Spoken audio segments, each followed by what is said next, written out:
यं ब्रह्म वेदान्तविदो वदन्ति परं प्रधानं पुरुषं तथान्ये विश्वोद्गते कारणम् ईश्वरं वा तस्मै नमो विघ्न विनाशनाय। हे गणपति देवता, आप जगत के उद्भव के देवता हैं। आप सृष्टि चक्र की कलाकार हैं, प्रबंधक भी हैं। आप आत्म तत्व स्वरूपा पूरे विश्व की माता का सृष्टि के रूप में परिवर्तित होने की जो क्रिया है उसके संचालक हैं। आपके हाथ में वो सारा प्रबंध कालबद्ध,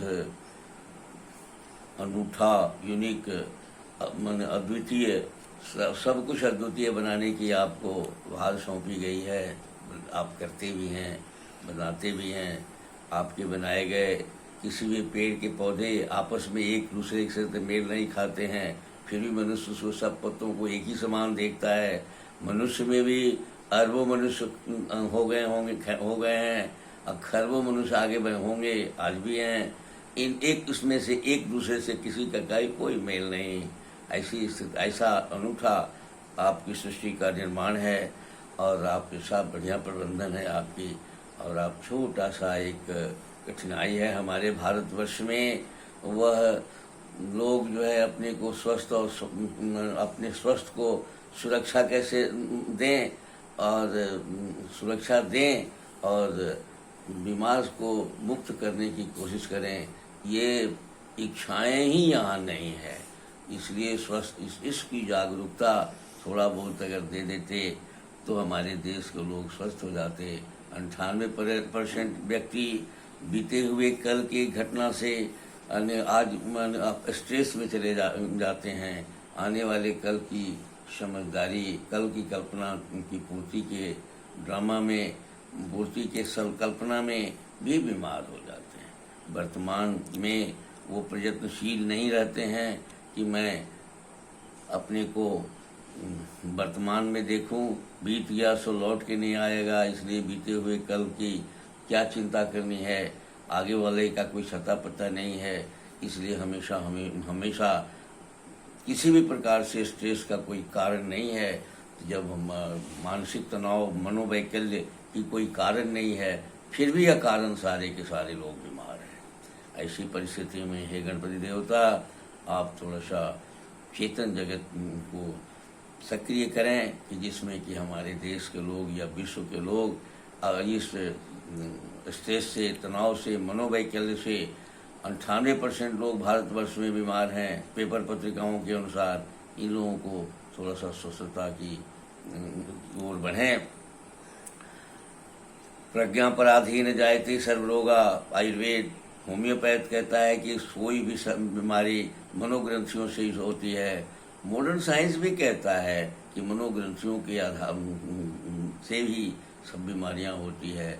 जब सब मनोग्रंथियों से ही होती है, सब मन से ही रिलेटेड है, तो थोड़ा सा हे गणपति देवता, आप थोड़ा सा मन को मजबूत बना दीजिए और सब कोई प्रज्ञा का कोई अपने मन के अगेंस्ट में न जाए, बुद्धि चित्त चेतन अहंकार के अगेंस्ट में न जाए। ऐसा कुछ उपाय आप ही करिए, आप ही कुछ कर सकते हैं। इससे यह मेरी प्रार्थना है, जगत की भी प्रार्थना है। सबकी ओर से मैं आपको प्रार्थना करता हूँ कि आप कृपा करें। जंगली जीवन काल में यद्यपि कि मनुष्य के साथ पूरे दिव्य देवतागण सतत उसको निर्देश देते रहते थे कि क्या खाओ, कैसे रहो, कैसे क्या करो, कहाँ सो, जंगली जानवरों से बचने के लिए कैसा समूह बनाओ, उसके अगेंस्ट में कौन सा दाव चलो, कितना वीरत्व को प्राप्त करो। इस स्तर तक ले देवता हमारे साथ थे कि हमारे शास्त्रों में हाथी को सूंड पकड़ के पटक देने वाले लोग भी हमारे यहाँ पैदा लिए हैं। सैकड़ों कहानियाँ हैं, सैकड़ों उदाहरण है। लोग जो है एक तीर में सारे पत्तों को काट देने वाला, पेड़ के पत्तों को काट देने वाला यानी प्राप्त है था। और मनुष्य इच्छा करे तो सिर्फ इच्छा से, आवाज़ से यानी एक घटना है कि साहब विश्वामित्र यानी अपने गाय को वशिष्ठ के घर में गए थे, गाय को लाने के लिए, वहाँ युद्ध करने के लिए गए थे। वशिष्ठ की गायें हुंकार भरी तो उनकी सेना, उनके जो जितने सेना थे सब आके और बक्सर में आकर गिर गए, यानी लाखों किलोमीटर हुंकार से लोग आके गिर गए। ये सब मनुष्य की चमत्कार की कहानियाँ हैं। कैसे क्यों है? इसके पीछे यही है कि आप मनुष्य के जन्म, जीवन की शुरुआत, बच्चा होने पर उसकी सुरक्षा, माने सयाना होने पर उसकी सारे क्रियाकलाप का विकास, उसके भोजन पानी का सारा इंतजाम, कौन पेड़ पौधे से कैसे व्यवस्था होती है, उन सारी बातों का व्यवस्था, अनाज कैसे एक दूसरे के साथ जाती है, किसके सबके लिए जो पर्याप्त अनाज है कैसे उसको मिलेगी, इसका सारा इंतजाम, सारा जीवन ब्रह्मांड की गतिशीलता के साथ आप स्वयं मनुष्य के साथ जुड़ के चल रहे थे। आज भी जानवरों के साथ आपकी वही भूमिका देखी जा रही है। लेकिन आश्चर्य कि जब हम मनुष्य आपसे ने मनुष्य को छोड़ा, या मनुष्य जब आपसे अलग हो गया, यानी सभ्य समाज की रचना की, और आपने सभ्य समाज की रचना के समय भी मनुष्य को एक कोड बना के दिया, एक संविधान बना के दिया जिसको वेद कहते हैं। उसके बाद कुछ लाखों वर्षों तक जंगल में ही उसने अपनी सभ्यता का विकास किया, हमारा मनुष्य देश का। तो फिर उसको आयुर्वेद दिया आपने कि साहब रस गुण बीज विपाक का कला दिया पेड़ पौधों को भोजन में चेंज करने के लिए, और आपने रस के आधार पर सृष्टि की रचना की सारी व्यवस्था समझाई, सारी व्यवस्था किया, और आयुर्वेद दिया। आयुर्वेद के नियमों पर चलने के लिए आपने आदेश दिया। मनुष्य उस समय तो आदेश का पालन कर दिया, लाखों वर्षों तक उसको चलाया भी। लेकिन इधर आकर मनुष्य पता नहीं क्या हो गया है कि वो अपनी कुछ सारी बातों को भूल के और एक नई शैली से जीने लगा है, और प्रकृति साम्यता छूट गई है इसकी, और ये प्रलय की ओर जा रहा है। हे गणपति देवता, आप इसको थोड़ा सा रोकने की कोशिश करें। मैं श्याम बिहारी तिवारी वेद और आयुर्वेद का उपासक हूँ। मेरी इच्छा, प्रेरणा मुझे होते रहती है कि थोड़ा सा जगत में लोगों को बताया जाए कि आयुर्वेद के नियमों को थोड़ा सा पालन करें। प्रत्येक गांव में, प्रत्येक घर में पहले सारे खान पान रहन सहन जो था वो सब आयुर्वेद पर ही आधारित था। पीछे के परंपरागत व्यवस्था को फिर से अपनाने की कोशिश करें, जिससे कि आपका स्वास्थ्य की रक्षा हो, आपके स्वास्थ्य की रक्षा हो जाए और आप स्वस्थ रहें। रोगी मनुष्य अगर आपके भीतर कोई हो गया हो तो उसको रोग से मुक्ति भी कर ले आप।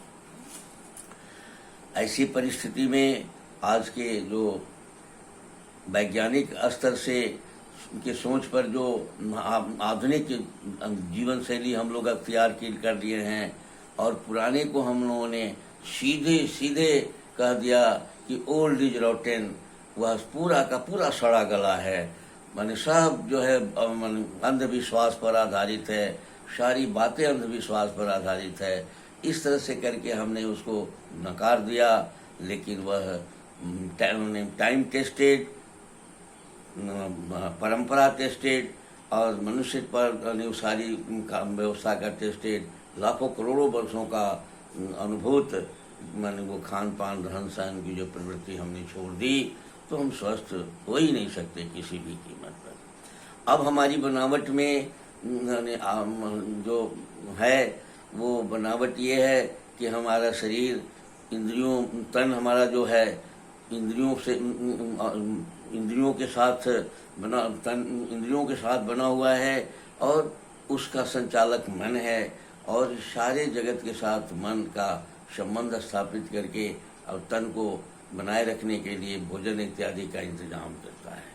लेकिन वह तन काम क्रोध लोभ मोह मद मत्सर से आवेशित होकर सृष्टि करने की व्यवस्था भी करता है, माया का विस्तार भी करता है। लेकिन वह मन जब इतने दूर में रह जाता है तो ये जानवर ही रह जाता है। जैसे ही ये मन बुद्धि चित्त चेतन अहंकार विवेक की ओर अपने को ले जाता है तो सर्व संपन्न शक्ति संपन्न देवता का गुण ले लेता है, ताकत ले लेता है, ज्ञान विज्ञान से युक्त हो जाता है, साहित्य संस्कृत से युक्त हो जाता है। इस तरह से इसकी व्यवस्था बहुत खूबसूरत हो जाती है। मन को बहुत ही महत्व दिया है कि मन को अगर थोड़ा सा हमारे कहने पर ही चलने लगे तो बहुत ही खूबसूरत ये महान व्यवस्था देती है, ये विशाल बना देती है मनुष्य को।